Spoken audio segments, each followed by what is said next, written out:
So hopefully you got a few minutes to do a little bit of drafting and to really think about that process. I know that many of you do a lot of writing for school. I don't know how many of you write for pleasure, but I suspect that some of you do. I know that some of you probably have really good experiences and enjoy the process of writing, and I know some of you have shared with me that that's not something you enjoy. So, as you think about your own experiences as a writer, think about how that might influence you as a teacher of writing. And I know one of the things that is true of me as a writer, as many of you know, I am expected as somebody that teaches at the university to do some publishing and to do some writing. And actually, I have been so cruel as to make some of you read some of what I've written. And what I would say is that I don't actually enjoy writing, but I enjoy having written. It's a famous professor who taught about the writing process. Her name was Lucy Calkins, and that's kind of how she described herself. So I'm borrowing that from Lucy. But she said, I don't like to write, but I like having written. And I think that's true for myself as well. Like if I know I'm going to have a writing day, I have to get everything all set up just like I like it, and I sit down and I get started. And many times I'm thinking, oh, I'll be able to get this much done, and then I can quit. I don't know if that resonates with any of you all. But then I'm almost always pretty pleased when I go back and I realize, wow, I actually accomplished something, and look what I got done today in terms of sharing my voice as a writer and being able to communicate some of the things that I feel some passion about. But I know that as a writing teacher, I felt not very confident because I didn't feel very confident as a writer myself. And I'm not sure that I structured the writing experiences in my own classroom. I certainly didn't structure them the way that I would today if I were trying to encourage children to feel good about themselves as writers. And I think one of the things that causes kids to really have a disconnect in terms of that writing process is that we don't focus on this notion that writing is a recursive or an iterative process. We go through the same things over and over and over again. The professional writers I know say, I structure a time every day to write.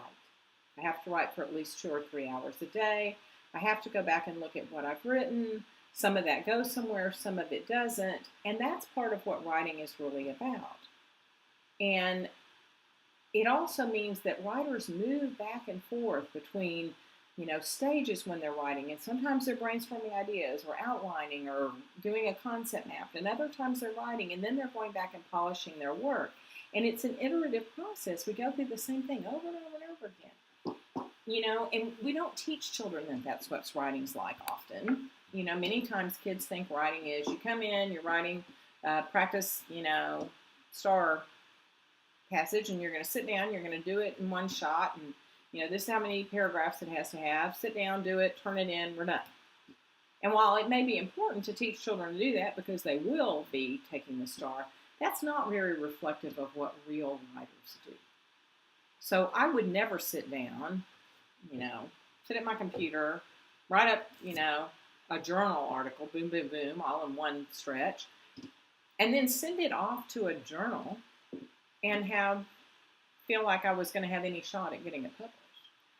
Instead, what I do is I work on it, I go back and reread it, I'll let it sit for a few days, I'll read it again, then I'm probably going to have some of my colleagues read it and give me feedback, and then I'm going to incorporate their feedback.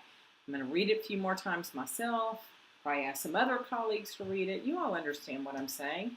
I hope that most of you, when you have a big project due, you write it, but you probably don't just turn it in without going back and rereading it or having someone else give you some feedback on it.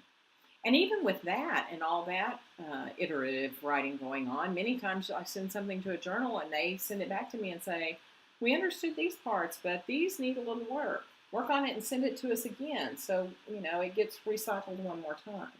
And so I think it's real important for kids to learn that very few of us sit down, write something one time, and it's perfect. But I think often the way we teach writing in school sends children the message that that's how it's supposed to be, and it's not.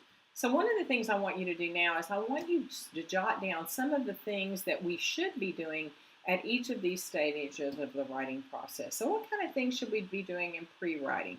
What kind of things should we be doing when we compose, when we revise, when we edit, when we publish?